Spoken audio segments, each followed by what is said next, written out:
Taste the Daily. வேலூரில் இரவு முழுவதும் கனமழை கொட்டி தீர்த்ததில் பல்வேறு பகுதிகளில் கழிவுநீருடன் மழைநீரும் கலந்து வெளியேற வழியில்லாமல் தேங்கியது. இதனால் சாலைகளில் கனரக வாகனங்கள், பேருந்துகள், ஆட்டோக்கள் மற்றும் இருசக்கர வாகனங்கள் செல்ல முடியாமல் பொதுமக்கள் பெரும் சிரமத்திற்குள்ளாகினர். அதிலும் குறிப்பாக காட்பாடி சித்தூர் பேருந்து நிலையம், பழைய காட்பாடி முத்தமிழ் நகரின் பல்வேறு பகுதிகளில் வீடு மற்றும் சாலைகளில் அதிக அளவு தண்ணீர் தேங்கியதில் பள்ளி கல்லூரிகளுக்கு செல்லும் மாணவர்கள் மற்றும் பொதுமக்கள் கடும் அவதிக்குள்ளாகினர். மேலும் காட்பாடி நீதிமன்ற வளாக வட்டாட்சியர் அலுவலகம் தண்ணீர் வெளியேற முடியாத அளவுக்கு மழைநீர் தேங்கி தனித்தீவு போல் காட்சியளித்தது. விடிய அரசு, மாநகராட்சி அதிகாரிகள் மழைநீர் வெளியேற துரித நடவடிக்கை எடுக்க வேண்டும் என பொதுமக்கள் கோரிக்கை விடுக்கின்றனர். கடலூர் மாவட்டம் புவனகிரி அருகே சேத்தியாத்தோப்பு முருகன் கோவில் தெருவில் நடைபாதை சாலை உடைந்து பள்ளம் ஏற்பட்டுள்ளது. சேத்தியாத்தோப்பு முருகன் கோவில் தெருவில் சில நாட்களுக்கு முன்பே நடைபாதை சாலை போடப்பட்டது. புதிதாக போடப்பட்ட சாலை என்பதால் தரமாக இருக்கும் என நினைத்த நிலையில் மாறாக சில நாட்களிலேயே உடைந்து பள்ளம் ஏற்பட்டிருப்பது பொதுமக்களை அதிர்ச்சி அடைய வைத்துள்ளது. மேலும் இந்த சாலையின் நடுவே உள்ள மின்கம்பம் அகற்றப்பட வேண்டியுள்ளது. இதுகுறித்து மாவட்ட நிர்வாகத்திடம் பலமுறை புகார் அளித்தும் எந்த நடவடிக்கையும் எடுக்கப்படாமல் உள்ளது.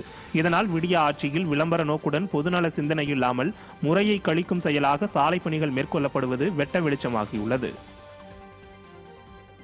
சென்னை கண்ணகி நகரில் விடியா திமுக அரசு முறையான மழைநீர் வடிகால் பணிகளை மேற்கொள்ளாததால் சுகாதார சீர்கேடு ஏற்பட்டுள்ளதாக குற்றச்சாட்டு எழுந்துள்ளது.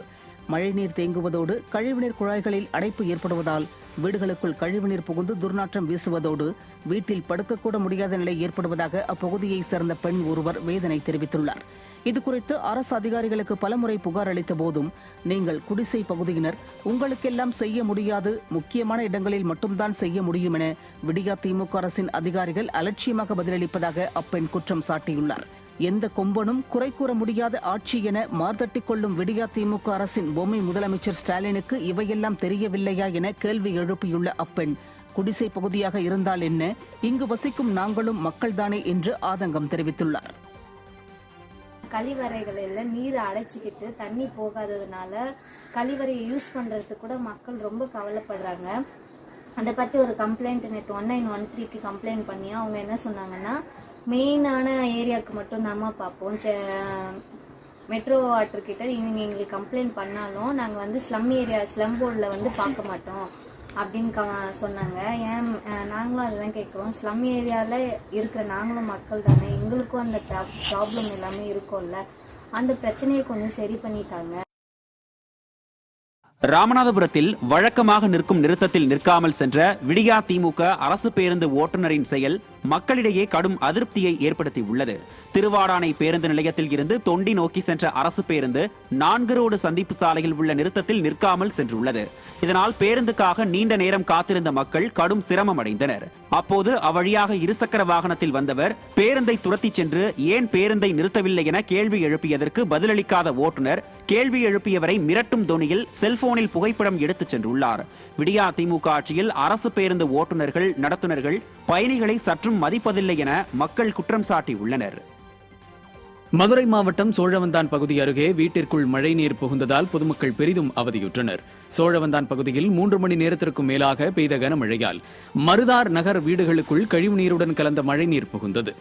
இந்த நிலையில் பகுதி மக்கள் இரவு முழுவதும் பாம்பு, பல்லி போன்ற விச ஜந்துக்கள் வீடுகளுக்குள் வந்துவிடுமோ என்ற அச்சத்தில் தூங்காமல் இருந்துள்ளனர். வைகை ஆற்றிலிருந்து தேனூருக்கு செல்லும் பாசன கால்வாய் பல ஆண்டு காலங்களாக தூர்வாரப்படாமல் இருப்பதே இதற்கு முக்கிய காரணம் என இப்பகுதி மக்கள் குற்றம் சாட்டுகின்றனர். விடிய அரசு பாசன கால்வாயை தூர்வாரினால் மட்டுமே எங்களுக்கு விடிவு காலம் என்றும் மருதார் நகர மக்கள் கூறுகின்றனர். ஆகவே இதனை முறையாக விடிய அரசின் பேரூராட்சி நிர்வாகம் சரி செய்ய வேண்டும் என மருதார் நகர் மக்கள் கோரிக்கை வைத்துள்ளனர். தருமபுரி மாவட்டத்தில் முறையான ஊதிய உயர்வை நகராட்சி நிர்வாகம் அளிக்காததை கண்டித்து ஒப்பந்த ஊழியர்கள் வேலை நிறுத்த போராட்டத்தில் ஈடுபட்டனர். தருமபுரி நகராட்சியில் 120 ஒப்பந்த ஊழியர்கள் தூய்மை பணிக்காக நியமிக்கப்பட்டுள்ளனர். அவர்களுக்கு நாள் ஒன்றுக்கு 315 ரூபாய் சம்பளமாக வழங்கப்பட்டு வந்தது. இந்த நிலையில் கடந்த ஏப்ரல் மாதம் மாவட்ட ஆட்சியர் தூய்மை பணியாளர்களின் சம்பளத்தை 410 ரூபாயாக உயர்த்தியும் நகராட்சி ஓட்டுநர்களாக பணியாற்றும் 6 பேருக்கு 560 ரூபாய் உயர்த்தியும் உத்தரவு பிறப்பித்தார். ஆனால் நகராட்சி நிர்வாகம் அதனை வழங்கவில்லையாம். மாதந்தோறும் தங்களிடம் இருந்து பிடிக்கப்படும் PF, ESI குறித்து கணக்கு காட்ட கோரியும் தூய்மை பணியாளர்கள் வேலை நிறுத்தத்தில் ஈடுபட்டனர். திண்டுக்கல் மாவட்டம் ஆத்தூர் தாலுகாவிற்கு உட்பட்ட பகுதிகளில் கனமழை காரணமாக வீடுகளுக்குள் தண்ணீர் புகுந்து பொதுமக்கள் அவதியுற்றனர். மேலும் இதுகுறித்து பலமுறை புகார் அளித்தும் நடவடிக்கை எடுக்கவில்லை என குற்றச்சாட்டு எழுந்துள்ளது. ஆத்தூர் தாலுகாவிற்கு உட்பட்ட 10வது வார்டு பகுதியில் வீடுகளுக்குள் மழைநீர் சென்றதால் இரவு நேரத்தில் பொதுமக்கள் தூங்க முடியாமல் அவதியடைந்தனர். அத்துடன் வீடுகளுக்குள் புகுந்த மழை நீரை பக்கெட் மூலமாக தாங்களாகவே வெளியேற்றும் அவலமும் ஏற்பட்டது. இதுகுறித்த ஊராட்சி மன்ற தலைவரிடமும் நிர்வாகத்திடமும் பலமுறை கூறியும் இதுவரை எந்த நடவடிக்கையும் எடுக்கவில்லை என அப்பகுதி மக்கள் குற்றம் சாட்டினர். எனவே திண்டுக்கல் மாவட்ட ஆட்சித்தலைவர் தலையிட்டு தங்கள் பகுதிக்கு நிரந்தர தீர்வு ஏற்படுத்தி தர வேண்டும் என அப்பகுதி மக்கள் விடிய அரசுக்கு கோரிக்கை வைத்தனர். கும்பகோணம் அரசினர் கலைக்கல்லூரியில் சாதி ரீதியாக தவறாக பேசிய பேராசிரியை மீது நடவடிக்கை எடுக்க கோரி மாணவர்கள் வகுப்பை புறக்கணித்து போராட்டத்தில் ஈடுபட்டனர். முதுகலை தமிழ் 2ஆம் ஆண்டு வகுப்பில் பேராசிரியை ஜெயவாணி ஸ்ரீ சாதி ரீதியான அருவருக்கத்தக்க கருத்துக்களை வகுப்பில் தொடர்ந்து கூறி வந்துள்ளார். பட்டியல் சாதியினர் தங்கள் குல தொழிலை செய்யாமல் இங்கு படிக்க வந்ததால் தன்னால் பாடம் நடத்த முடியவில்லை என சாதிய ரீதியாக இழிவுபடுத்தி பேசியுள்ளார். இது தொடர்பாக கல்லூரி நிர்வாகத்திடம் புகார் அளித்தும் எந்த நடவடிக்கையும் எடுக்காததால் மாணவர்கள் வகுப்பை புறக்கணித்து போராட்டத்தில் ஈடுபட்டனர்.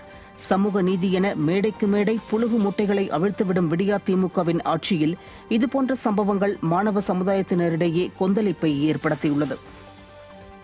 18/7/2024 அன்று ஜெயவாணி ஸ்ரீங்கிற ஒரு மேம் வந்து தமிழ் துறையில முதுகலை 2ஆம் ஆண்டுல வந்துட்டு வகுப்பறையில ஜாதி குறித்தும் ஜாதியை குறித்து தவறான பார்வையிலையும் ஒருத்தர் வந்து அவங்க குணத்தொழில் கொடுத்து தவறாவும் இடஒதுக்கீடு கொடுத்து தவறாவும் பெண்கள் பாலியல் ரீதியா தவறாவும் ஒரு அம்மா பேசுனாங்க. அதுக்காக நம்ம பல முறையை வந்து துணைத் தலைவர்கிட்ட கடிதம் கொடுத்தோம், கல்லூரி நிர்வாகத்துல கடிதம் கொடுத்தோம். அதுக்கான எந்த ஒரு முயற்சியும் செயல்படல. நாங்க உள்ளிருப்பு போராட்டம் பண்ணோம், அதுக்கும் சரியான நீதி கிடைக்கல. அதுக்காக நாங்க வகுப்பை புறக்கணிச்சு இப்ப நாங்க வாசலுக்கு முன்னாடி ஆர்ப்பாட்டம் பண்ணிட்டு இருக்கோம்.